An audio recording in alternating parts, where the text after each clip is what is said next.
the music business has always consisted of the classic quote unquote starving artist mindset, as if it's acceptable to undercharge while being overworked.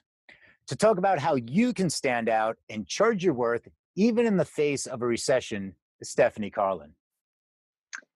Thanks, Peter. So, today I want to talk about what it actually means to charge your worth and why many artists do not do this. So, whether you're an artist or an industry leader, whatever you are, you have an art to do. And that's what I'm talking about, your art. And your art is an expression of your soul, which is why, at the core of who you are, no matter how you participate in this industry, you have strong beliefs about money. And it's not just about your work as a business or an entity, but it's about you, your value, or at least what you believe your value is. And the default question an artist asks is, what am I worth? But a smart artist asks, what is this art worth to the world?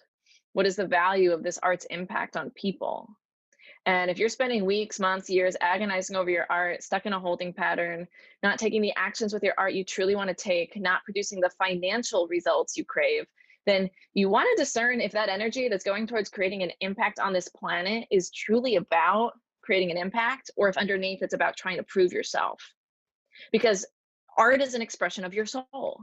And I want to talk about the soul contracts you may have made with yourself. Now, stay with me. I'm not going to go too crazy into past lives, but we're going to dabble there a little. I want to see if this resonates. And I want to mention the three energies you could be holding onto as a soul contract. And maybe it's even from another time. You still with me? We can do this. All right. First, I want to talk about how artists trade dollars for hours. And this is one inauthentic way to gauge your worth. And this comes from, think of like the energy of a tradesman. Historically, the tradesman would only have value or worth on their time, trading hours for dollars. Number two, let's talk about artists who believe passionately in what they're selling, but don't feel inherently valued themselves. It's like the energy of a merchant historically. And I see this in artists who will like hustle, hustle, hustle 300 days a year on tour, but like still be deeply dissatisfied with their life while they're beloved by their fans. Still cannot live in a place of joy, satisfaction, peace of mind. They're always selling themselves as a business, but their own identity continues to feel worthless. So it's a mind warp. And the third are our healers. We see our healer artists doing things like donating 100% of their live stream revenue to charities, while they themselves cannot afford to pay their bills. And these are the artists who are our healers. There are subconscious oaths and vows to poverty in order to be of service to God, of service to their work. Or you might have beliefs that money corrupts and you can't do your best work if you're wealthy. Now, these are just three examples. There are many other energies that keep us from charging our worth. Being a woman is one example. Historically, women didn't work. 100 years ago, if a woman had any societal value, she had no money to herself. A woman was not allowed to be a healer or a merchant or a tradesman. A woman's worth was always based off of what relationship can you have? Can you carry a child? Are you attractive? So I call them soul contracts or past life shit, but like if you just look at the practicality of what I'm saying, they're beliefs. They're thoughts we keep thinking until they become real, and they tether us to a false reality about our worth. So let's jump into the tactical side of creating your future in the face of this. My request to every artist listening today is to look at what you charge. No matter where you are, this post-COVID world has forced you to pivot. It's forced you to reevaluate. Now that touring's off the table, releases are postponed, whatever it is for you.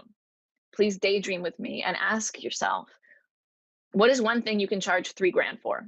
I mean, that's an arbitrary number, but that might scare you.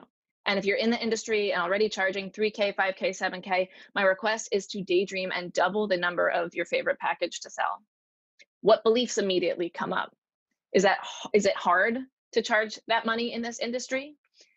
Maybe no one will pay it, or maybe it's laughable that you'd even think you could charge that, or maybe it's that you'd have to suffer to charge that money, or you have to work hard in order to deserve it, and it's not allowed to be easy.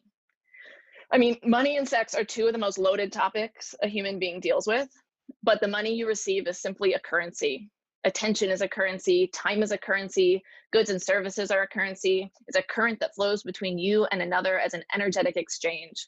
But what I ask of you today is to do the work to untether yourself from any indulgence in believing that you're undeserving. Your work is important. Your work has inherent and explicit value in the world. You are worthy of receiving great money for your art. You are worthy of being wealthy and genuinely abundant with your art. And please let nothing stand in the way between you doing this with your art.